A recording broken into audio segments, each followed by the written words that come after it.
ನಮಸ್ಕಾರ ಸ್ನೇಹಿತರೆ, ನಮ್ಮ ನಂಬಿಕೆಗೆ ಸ್ವಾಗತ ಸುಸ್ವಾಗತ. ಸ್ನೇಹಿತರೆ, Indira Gandhi the iron lady, ಈಕೆಯ ಹಿಂದೆ ಮುಂದೆ ಹರಿದಾಡಿದ ಸುದ್ದಿಗೆ ಲೆಕ್ಕವೇ ಇಲ್ಲ. ಖಾಸಗಿ ಬದುಕಿನಿಂದ ಹಿಡಿದು ರಾಜಕೀಯ ವಿಚಾರದವರೆಗೂ ಲೆಕ್ಕವಿಲ್ಲದಷ್ಟು ಸಿಗುತ್ತವೆ. ಇಂತಹ ಇಂದಿರಾ ಗಾಂಧಿ ಅಧಿಕಾರದ ವಿಚಾರಕ್ಕೆ ಬಂದರೆ ಯಾರೂ ಇವರ ಮುಂದೆ ಕೆಮ್ಮುವ ಹಾಗಿರಲಿಲ್ಲ. ಅವರು ಮಂತ್ರಿಯಾದರೂ ಸರಿ, ಮುಖ್ಯಮಂತ್ರಿ ಆಗಿದ್ರೂ ಸರಿ, ತಾನು ಹೇಳಿದ್ದೇ ಫೈನಲ್, ವಿರೋಧಿಸಿದ್ರೆ ಅವರಿಗೆ ಕಿಕ್ಔಟ್. ಹೀಗೆ ಇವರ ಮಾತಿಗೆ ಎದುರಾಡಿ ಅಧಿಕಾರವನ್ನು ಕಳೆದುಕೊಂಡವರು, ಪಕ್ಷದಿಂದ ಗೇಟ್ ಪಾಸ್ ತೆಗೆದುಕೊಂಡವರಿಗೆ ಲೆಕ್ಕವೇ ಇಲ್ಲ. ಹೀಗೆ ಇಂದಿರಾ ಕೋಪಕ್ಕೆ ಗುರಿಯಾದವರಲ್ಲಿ ದೇವರಾಜ ಅರಸು ಕೂಡ ಒಬ್ಬರು. ದೇವರಾಜ ಅರಸು ನಿಜ ಹೇಳಬೇಕಂದ್ರೆ ಪ್ರಜಾಪ್ರಭುತ್ವದ ಕಾಲದಲ್ಲೂ ಕರ್ನಾಟಕದ ಬಡವರಿಗೆ ಸಾಕ್ಷಾತ್ ಅರಸನಂತೆ ಕಂಡವರು. ಬೇರೆ ರಾಜ್ಯಗಳ ಮುಖ್ಯಮಂತ್ರಿಗಳಿಗೆ ಮಾದರಿಯಾದವರು. ಅಂಥವರನ್ನು ಇಂದಿರಾ ಗಾಂಧಿ ಬಿಡಲಿಲ್ಲ. ತಮ್ಮದೇ ಸ್ಟೈಲ್ನಲ್ಲಿ ಕಿತ್ತು ಬಿಸಾಡಿದ್ರು. ಅಷ್ಟಕ್ಕೂ ಇಂದಿರಾ ಹಾಗೂ ದೇವರಾಜ ಅರಸು ನಡುವೆ ಆಡಳಿತಾತ್ಮಕ ವಿಚಾರದಲ್ಲಿ ಏನಾದರೂ ತೊಡಕು ಇತ್ತ? ಅವರು ಯಾಕೆ ಹಾಗೆ ಮಾಡಿದ್ರು? ಇಲ್ಲಿ ಇಂದಿರಾ ಗಾಂಧಿ ಅವರಿಗೆ ಸಪೋರ್ಟ್ ಮಾಡಿದವರು ಯಾರು ಅನ್ನೋದನ್ನ ಈ ಸ್ಟೋರಿಯಲ್ಲಿ ಹೇಳ್ತೀನಿ ಕೇಳಿ. ಅದಕ್ಕೂ ಮೊದಲು, ಇಂದಿರಾ ಗಾಂಧಿ ತಮ್ಮ ಮಾತನ್ನ ಕೇಳದೆ ಇದ್ದವರಿಗೆ ಮಾಡ್ತಿದ್ದ ಅವಮಾನ ಹೇಗಿರ್ತಿತ್ತು ಅನ್ನೋದನ್ನ ಇವತ್ತಿನ ಸಂಚಿಕೆಯಲ್ಲಿ ನೋಡೋಣ. ಅದಕ್ಕೂ ಮುನ್ನ ನಮ್ಮ ನಂಬಿಕೆಗೆ ನಿಮ್ಮ ಬೆಂಬಲವಿರಲಿ. ಸ್ನೇಹಿತರೆ, ಅದು ಲೋಕಸಭಾ ಚುನಾವಣೆಯ ಸಮಯ. ದೆಹಲಿಯ ಪ್ರಧಾನಮಂತ್ರಿಗಳ ಕಚೇರಿಯಿಂದ ದೇವರಾಜ ಅರಸು ಅವರಿಗೊಂದು ಕರೆ ಬರುತ್ತೆ. ಅರಸ್ಜಿ, ಶೀಘ್ರದಲ್ಲಿ ಬಂದು ಮೇಡಂ ಇಂದಿರಾಜಿ ಅವರನ್ನ ನೋಡಿ ಅಂತ. ಪ್ರಧಾನಮಂತ್ರಿಗಳು ಕರೆದ್ರು ಅಂದ್ರೆ ಅದು ಸುಮ್ಮನೆನಾ? ಅರಸು ಅವರು ಸೀದಾ ಹೋಗ್ತಾರೆ. ಆವತ್ತು ಅರಸು ಅವರ ಎದುರಿಗೆ ಕುಳಿತಿದ್ದ ಇಂದಿರಾ ಗಾಂಧಿ ಬೇರೆ ಮಾತೇ ಆಡಲಿಲ್ಲ. ನೇರವಾಗಿ ವಿಷಯಕ್ಕೆ ಬರ್ತಾರೆ. ಅದೇನಂದ್ರೆ, ನೋಡಿ ಅರಸ್ಜಿ, ಎಲೆಕ್ಷನ್ ಹತ್ತಿರದಲ್ಲೇ ಇದೆ. ಖರ್ಚಿಗೆ ಅಂತ ನೀವು ಫಂಡ್ ಮಾಡಲೇಬೇಕಾಗತ್ತೆ. ಅಬಕಾರಿ ದೊರೆಗಳು, ಗುತ್ತಿಗೆದಾರರು ಮುಂತಾದವರಿಂದ ಒಂದಷ್ಟು ತಂದುಕೊಡ್ಬೇಕು ಅಂತಾರೆ. ಈ ಮಾತನ್ನ ಕೇಳಿದೆ ಅರಸ್ ಶಾಕ್ ಆಗ್ತಾರೆ. ಯಾಕಂದ್ರೆ ಅರಸು ಇಂತಹ ಕೆಲಸಗಳನ್ನ ಎಂದೂ ಮಾಡಿದವರಲ್ಲ. ಇದ್ರಿಂದ ಇಲ್ಲ ಮೇಡಂ ಜಿ, ಇದು ನನ್ನಿಂದ ಸಾಧ್ಯ ಇಲ್ಲ ಅಂದ್ಬಿಡ್ತಾರೆ. ಇಂದಿರಾ ಇದನ್ನ ಅರಸು ಅವರಿಂದ ನಿರೀಕ್ಷೆ ಮಾಡಿರಲಿಲ್ಲ ಅನ್ಸುತ್ತೆ. ಅಕ್ಷರಶಃ ಕುದ್ದು ಹೋಗ್ತಾರೆ. ಮುಖ ಕೆಂಪಗಾಗಿ ಹೋಗತ್ತೆ. ಆದ್ರೆ ಅದನ್ನ ತೋರಿಸಿಕೊಳ್ಳಲ್ಲ. ಬದಲಿಗೆ ಫೋನ್ ತೆಗೆದುಕೊಂಡು ನಂಬರ್ ಡಯಲ್ ಮಾಡ್ತಿರ್ತಾರೆ. ಇದನ್ನ ನೋಡಿದ ಅರಸು ಯಾರಿಗೋ ಫೋನ್ ಮಾಡ್ತಾರೆ ಅಂದ್ಕೋತಾರೆ. ಆದ್ರೆ ಅಲ್ಲಿ ಅಸಲಿ ವಿಷಯ ಬೇರೇನೇ ಇರುತ್ತೆ. ಅಲ್ಲೇ ಇದ್ದ ಇಂದಿರಾಜಿ ಸಹಾಯಕ ಅರಸು ಅವರನ್ನ ತೆರಳುವಂತೆ ಸನ್ನೆ ಮಾಡ್ತಾನೆ. ಇಲ್ಲಿ ಅರಸು ಅವರಿಗೆ ಇದೇನು ಅಂತ ಅರ್ಥನೇ ಆಗಲ್ಲ. ಮುಂದೊಂದು ದಿನ ಈ ವಿಚಾರವನ್ನ ಇಂದಿರಾ ಗಾಂಧಿ ಅವರನ್ನ ತೀರಾ ಹತ್ತಿರದಿಂದ ಬಲ್ಲವರ ಜೊತೆ ಪ್ರಸ್ತಾಪ ಮಾಡ್ತಾರೆ. ಆಗ ಅವರು ಅದರ ಅರ್ಥವನ್ನ ವಿವರಿಸ್ತಾರೆ. ಅದೇನಂದ್ರೆ, ಯಾರಾದರೂ ನಾಯಕರು ತಮ್ಮ ಮಾತು ಕೇಳದೇ ಇದ್ದಾಗ ಅವರು ಮಾತನಾಡ್ತಿರ್ಲಿಲ್ಲ. ಹೀಗೆ ಫೋನ್ ರಿಸೀವರ್ ಕೈಗೆ ಎತ್ಕೊಂಡು ಡಯಲ್ ಮಾಡುವಂತೆ ಮಾಡ್ತಿದ್ರು. ಇದರ ಅರ್ಥ ನೀವಿನ್ನು ಹೊರಡಬಹುದು ಅಂತ. ಇದು ಇಂದಿರಾ ಗಾಂಧಿ ಅವರ ಸ್ಟೈಲ್ ಆಗಿತ್ತು. ಇಂತಹ ಇಂದಿರಾ ಗಾಂಧಿ ಯಾವಾಗ ಯಾವ ರಾಜ್ಯದ ಮುಖ್ಯಮಂತ್ರಿಗೆ ಟಿಕೆಟ್ ಹರಿತಾ ಇದ್ರೋ ಹೇಳೋದು ಕಷ್ಟವಾಗಿತ್ತು. ಅದೇ ರೀತಿ ಅರಸು ಅವರಿಗೂ ಆಯಿತು. ಈ ವಿಷಯ ಇರಲಿ, ಅಷ್ಟಕ್ಕೂ ದೇವರಾಜ ಅರಸರನ್ನ ಎತ್ತರಕ್ಕೆ ಬೆಳೆಸಿದ್ದೇ ಇಂದಿರಾ ಗಾಂಧಿ. ಆವತ್ತು ದೇವರಾಜ ಅರಸೂರಲ್ಲಿದ್ದ ಹುರುಪು, ಮುಂದಾಲೋಚನೆ, ದೂರದೃಷ್ಟಿ ಇವೆಲ್ಲವನ್ನು ಗಮನಿಸಿಯೇ ಅರಸು ಅವರನ್ನ ಬೆಳೆಸಿದ್ರು.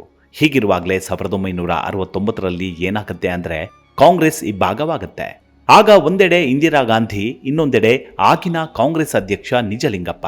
ದೇವರಾಜ ಅರಸಿಗೆ ಇಬ್ರು ಆತ್ಮೀಯರೇ. ಯಾರ ಜೊತೆ ಹೋಗೋದು, ಯಾರನ್ನ ಬಿಡೋದು ಗೊತ್ತಾಗಲ್ಲ. ಕೊನೆಗೆ ಇಂದಿರಾ ಗಾಂಧಿ ಕ್ಯಾಂಪ್ನಲ್ಲಿ ಹೋಗಿ ನಿಂತು ಬಿಡ್ತಾರೆ. ಈ ನಿಷ್ಠೆ ಇಂದಿರಾ ಗಾಂಧಿ ಅವರಿಗೆ ಮತ್ತಷ್ಟು ಇಷ್ಟವಾಗುತ್ತೆ. ಇದರಿಂದ ಅರಸು ಇಂದಿರಾ ಗಾಂಧಿ ಅವರಿಗೆ ಮತ್ತಷ್ಟು ಹತ್ತಿರವಾಗಿ ಬಿಡ್ತಾರೆ. ಮುಂದೆ ಎಲ್ಲವೂ ಇತಿಹಾಸ.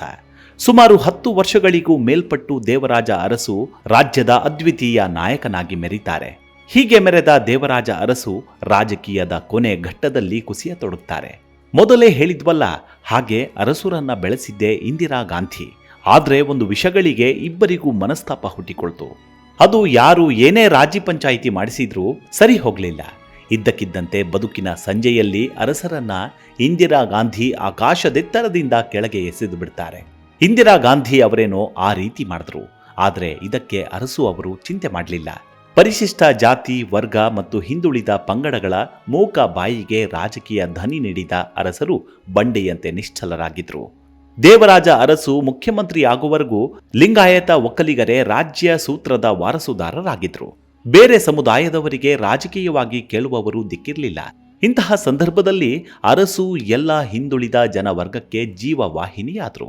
ಎಲ್ಲರನ್ನೂ ತಮ್ಮ ತೆಕ್ಕೆಗೆ ತೆಗೆದುಕೊಂಡು ಎಲ್ಲ ಹಿಂದುಳಿದ ವರ್ಗಗಳು ವಿಧಾನಸಭೆಗೆ ಪ್ರವೇಶಿಸಲು ಮುಕ್ತ ಅವಕಾಶವನ್ನು ನೀಡಿದರು. ಅಧಿಕಾರವನ್ನೇ ಕಾಣದ ಜನ ಅದರ ರುಚಿ ಕಾಣತೊಡಗುತ್ತಾರೆ. ಈ ಜನರ ಆರ್ಥಿಕ ಮತ್ತು ಸಾಮಾಜಿಕ ಸ್ಥಿತಿ ಉನ್ನತ ಮಟ್ಟಕ್ಕೆ ಏರಿತು. ಇದರಿಂದ ಹಿಂದುಳಿದ ಎಲ್ಲ ಜನವರ್ಗ ತನ್ನ ಬೆನ್ನ ಹಿಂದಿದ್ದಾರೆಂಬ ಭ್ರಮೆಯಲ್ಲಿ ಅರಸು ಇದ್ರು. ಇವರು ತಮಗೆ ದ್ರೋಹ ಬಗೆಯಲ್ಲ ಅಂತಾನೆ ಅಂದುಕೊಂಡಿದ್ರು. ಆದರೆ ಮುಂದಿನ ದಿನದಲ್ಲಿ ಆಗಿದ್ದೇ ಬೇರೆ. ಅದು ದೇವರಾಜ ಅರಸರ ಕೊನೆಯ ವರ್ಷಗಳ ಕಾಲ. ಅವತ್ತು ಇವರಿಗೆ ತೀರಾ ಹತ್ತಿರವಾಗಿದ್ದು ಆಕರ್ಷಕ ವ್ಯಕ್ತಿತ್ವದ ಗುಂಡೂರಾವ್. ಅರಸು ಅವರ ಬಲಗೈ ಬಂಟನಂತೆ ಇದ್ರು. ಇಂದಿರಾ ಅರಸು ರಾಜಕೀಯ ನೆಲೆಗಳು ಬೇರೆಯಾಗುತ್ತಿದ್ದಂತೆಯೇ ಗುಂಡೂರಾವ್ ಅರಸರ ವಿರುದ್ಧ ರಾಜಕೀಯ ದಂಗೆ ಎದ್ರು. ಇಂದಿರಾ ಪಾಳೆಯದಲ್ಲಿ ಕಾಣಿಸಿಕೊಂಡ್ರೆ ಅಧಿಕಾರ ಸಿಗಬಹುದು ಅನ್ನೋ ಆಸೆಗೆ ಬಿದ್ರು. ಆದರೆ ಇದರಿಂದ ಅರಸು ವಿಚಲಿತರಾಗಲಿಲ್ಲ. ಹಿಂದುಳಿದ ವರ್ಗದ ಶಾಸಕರ ಬೆಂಬಲ ಇದೆಯಲ್ಲ ಅನ್ನೋ ಭಾವನೆಯಲ್ಲಿದ್ರು. ಆದರೆ ಆವತ್ತಿನ ಪರಿಸ್ಥಿತಿಯಲ್ಲಿ ಹಾಗಾಗಲಿಲ್ಲ. ಯಾವಾಗ ಗುಂಡೂರಾವ್ ಇಂದಿರಾ ಗಾಂಧಿ ಅವರ ಟೆಂಟ್ ಒಳಕ್ಕೆ ಹೋದ್ರೋ ಅರಸು ಅವರ ಹಿಂದೆ ನಿಂತು ಜೈಕಾರ ಹಾಕ್ತಿದ್ದ ಶಾಸಕರೆಲ್ಲರೂ ಗುಂಡೂರಾವ್ ಬಾಲ ಹಿಡ್ಕೊಂಡು ಹೋಗ್ಬಿಟ್ರು. ಆಗ ನಿಜಕ್ಕೂ ಅರಸರು ಕುಗ್ಗಿ ಹೋಗ್ಬಿಟ್ರು. ಇಂತಹ ಸ್ಥಿತಿಯಲ್ಲಿ ಅರಸರಿಗೆ ಆಸರೆಯಾಗಿ ನಿಂತವರು ಅಂದ್ರೆ JH ಪಟೇಲ್ ಒಬ್ಬರೇ. ಹೀಗಿರುವಾಗಲೇ 1980ರ ಲೋಕಸಭಾ ಚುನಾವಣೆ ಬಂದಿತ್ತು. ಫಲಿತಾಂಶದ ಹಿಂದಿನ ದಿನ ನಡೆದ ಒಂದು ಸಚಿವ ಸಂಪುಟ ಸಭೆ ನಡೆಯಿತು. ಸಭೆಯಲ್ಲಿ ಇದ್ದವರು ಮುಖ್ಯಮಂತ್ರಿ ದೇವರಾಜ ಅರಸು ಅವರಿಗೆ ಸಂಪುಟ ಸದಸ್ಯರೆಲ್ಲರೂ ಅತಿಯಾದ ನಿಷ್ಠೆ ತೋರಿದ್ರು.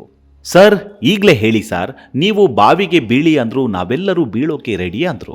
ಆದರೆ ಮಾರನೇ ದಿನ ಫಲಿತಾಂಶ ಬಂದಾಗ ಅರಸು ಕಾಂಗ್ರೆಸ್ನಿಂದ ಸ್ಪರ್ಧಿಸಿದ್ದ 25 ಅಭ್ಯರ್ಥಿಗಳಲ್ಲಿ 4ರನ್ನ ಬಿಟ್ಟು ಉಳಿದವರಿಗೆ ಠೇವಣಿ ಉಳಿದಿರಲಿಲ್ಲ. ಬಾವಿಗೆ ಬೀಳ್ತೀನಿ ಅಂದವರೆಲ್ಲರೂ ಎದ್ದು ಬಿದ್ದು ಹೋಗಿ ಇಂದಿರಾ ಕಾಂಗ್ರೆಸ್ಗೆ ನಿಷ್ಠೆ ಪ್ರದರ್ಶಿಸಿದ್ರು. ಇದರಿಂದ ನೊಂದ ಅರಸು ಮುಖ್ಯಮಂತ್ರಿ ಸ್ಥಾನಕ್ಕೆ ರಾಜೀನಾಮೆ ನೀಡಲು ಮುಂದಾದರು. ಅದರಂತೆ ರಾಜಭವನಕ್ಕೂ ತೆರಳುತ್ತಾರೆ. ಈ ವೇಳೆ ರಾಜ್ಯಪಾಲರು, ನೀವು ಅಸೆಂಬ್ಲಿ ಚುನಾವಣೆಯಲ್ಲಿ ಸೋತಿಲ್ಲವಲ್ಲ, ರಾಜೀನಾಮೆ ಯಾಕೆ ಅಂದ್ರು. ಇದಕ್ಕೆ ಉತ್ತರಿಸಿದ ಅರಸು, ನೈತಿಕ ಹೊಣೆ ಹೊರುತ್ತಿದ್ದೇನೆ ಸಾರ್ ಅಂತ ಹೇಳಿ ರಿಸೈನ್ ಮಾಡ್ತಾರೆ.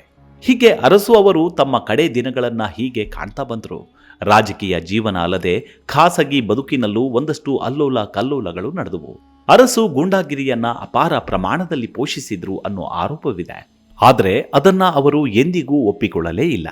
MP ಜಯರಾಜ್, ಕೊತ್ವಾಲ್ ರಾಮಚಂದ್ರ ಅರಸರ ನೆರಳಿನಲ್ಲೇ ಓಡಾಡಿಕೊಂಡಿದ್ರು. ಈ ಸಮಯದಲ್ಲಿ ಡಾಕ್ಟರ್ MD ನಟರಾಜ್ ಅನ್ನೋ ಯುವಕ ಅರಸು ಸಮೀಪ ಸುಳಿದಾಡತೊಡಗದ. ಇಂದಿರಾ ಬ್ರಿಗೇಡ್ ಯುವಕರ ತಂಡ ಕಟ್ಟಿದ. ಹಾಗೆ ಅರಸು ಮನೆಗೆ ಬಂದು ಹೋಗ್ತಿದ್ದ. ಇದೇ ವೇಳೆ ಅವರ ಮಗಳು ನಾಗರತ್ನ ಅವರ ಮನಸ್ಸನ್ನು ಗೆದ್ದುಬಿಟ್ಟ. ಇವರಿಬ್ಬರು ಮದುವೆ ಆಗೋಕು ಮುಂದಾಗ್ತಾರೆ. ಆದರೆ ಈ ಮದುವೆ ಅರಸರಿಗೆ ಇಷ್ಟವಿರಲಿಲ್ಲ. ಆದರೂ ನಡೆದು ಹೋಯಿತು. ನಟರಾಜ್, ನಾಗರತ್ನ ಅವರ ವೈವಾಹಿಕ ಜೀವನ ಬಹಳ ಕಾಲ ನಡೆಯಲಿಲ್ಲ.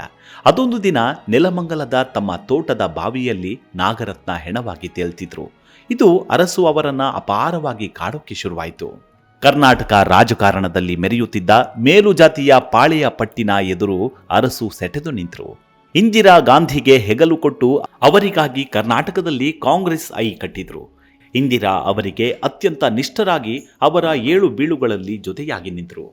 ದೂರ ತಳ್ಳಲ್ಪಟ್ಟಿದ್ದ ಸಮುದಾಯದಲ್ಲಿ ಅರ್ಹರನ್ನ ಗುರುತಿಸಿ ರಾಜಕೀಯ ಮೊಗಸಾಲೆಗೆ ಎಳೆದು ತಂದರು. ತಮ್ಮದೇ ಆದ ಅಹಿಂದ ಸಾಮ್ರಾಜ್ಯವನ್ನು ಕಟ್ಟಿ ಮುಖ್ಯಮಂತ್ರಿಯೂ ಆದರು. 7 ವರ್ಷ ಅನಭಿಷಕ್ತ ಅರಸರಾಗಿ ರಾಜ್ಯವಾಳಿದ್ರು. ಸಿಕ್ಕ ಅಧಿಕಾರವನ್ನ ಸ್ವಾರ್ಥಕ್ಕಾಗಿ ಬಳಸಲಿಲ್ಲ.